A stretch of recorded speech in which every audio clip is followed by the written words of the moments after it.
Thank you for gardening with me. I'm Melissa, and today we're going to be talking about knockout roses.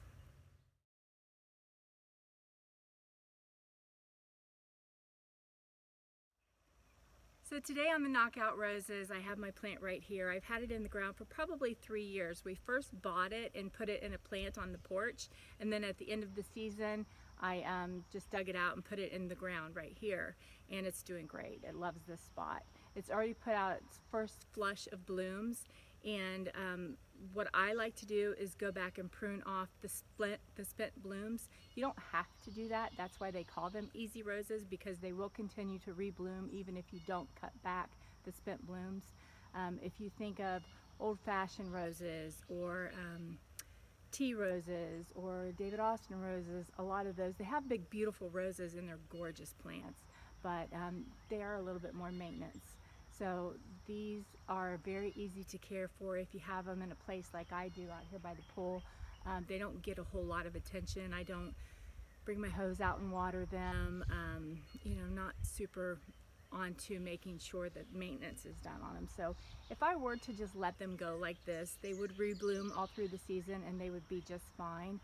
I do like to clean up the dead spent blooms though, and there's a way that you would go about doing that, so I'm going to show you today.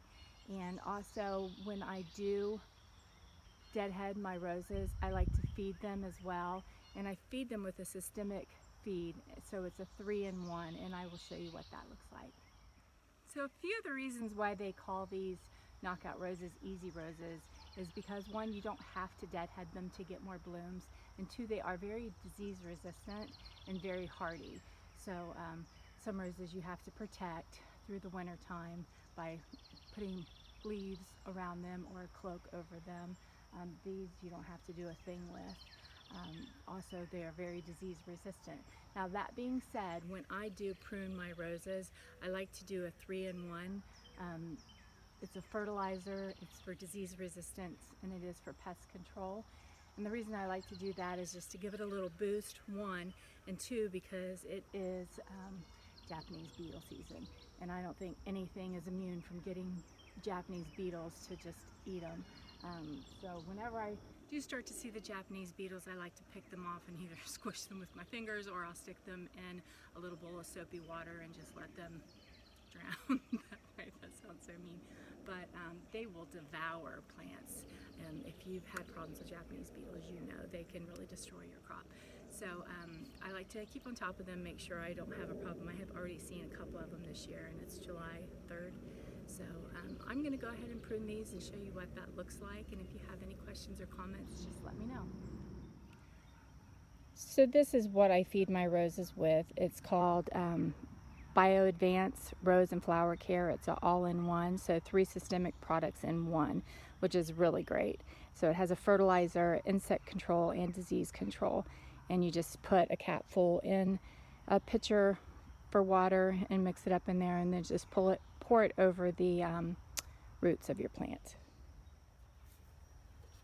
So I'll try to get down here so you can see, and I will also do a close-up on this. But when you do prune your roses, you don't want to just cut off the top, because what's going to happen is you're just going to have a stem there that's going to just die. It's not going to produce anything else. But right here we do have a bud that's coming out, and it's coming this way, so that would give you another flower.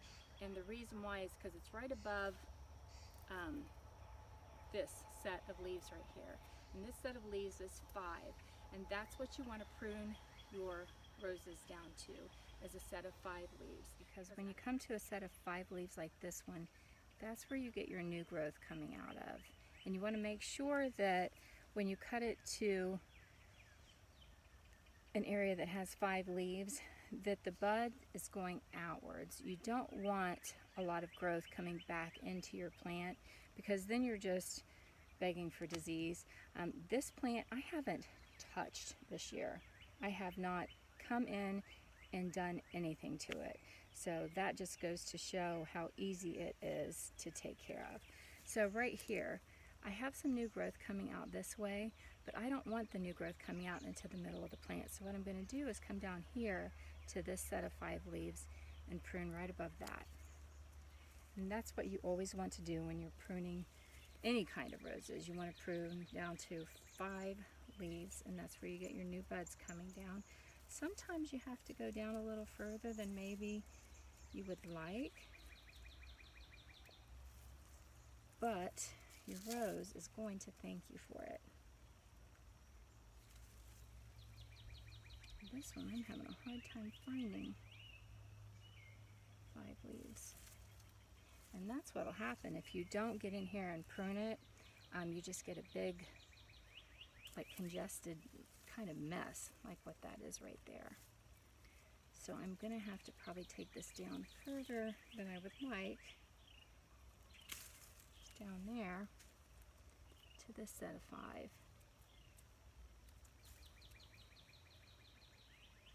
But the rose is gonna really thank me for it. Maybe not right now, but later it will.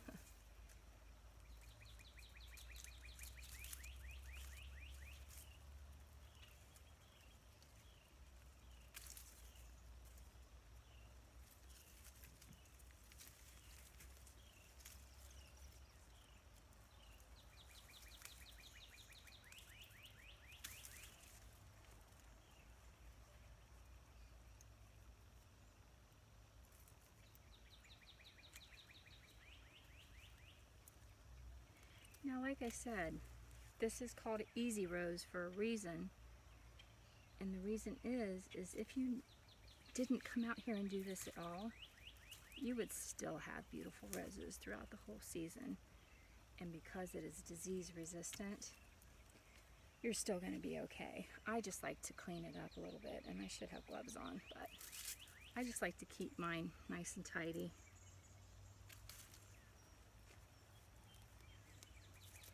Again, there's 5, and it's headed that way.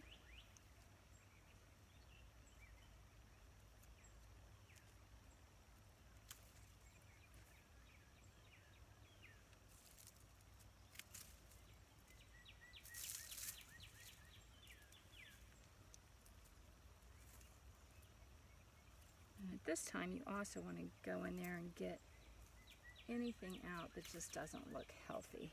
Like you can see, the Japanese beetles have already started on this poor plant.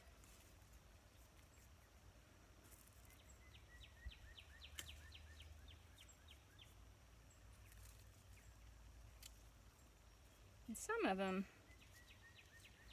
of them will still have new buds coming, so I wouldn't want to cut off this whole thing, but there are some spent buds on there as well. So I could just cut away the ones that are spent, and then after it's finished doing what it's going to do, then I'll come back and prune it again. Look at that. It's got some kind of bug laying its eggs in there, so I'm going to go ahead and get rid of that for sure. There's another one.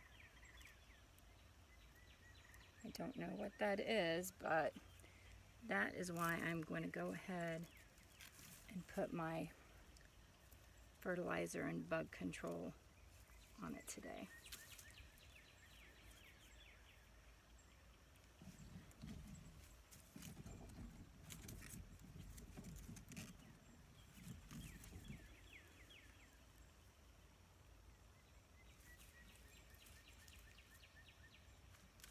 See, I'm just cutting that one off because this one's still fine and I just want to give it a chance to grow.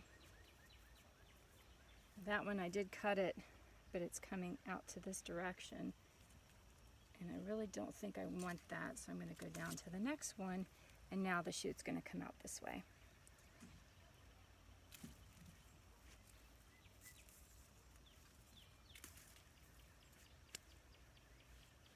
There it is. I think it already looks a lot better. I'm going to go ahead and feed it. And when I come back in probably 3 or 4 days, it's going to be covered with even more roses.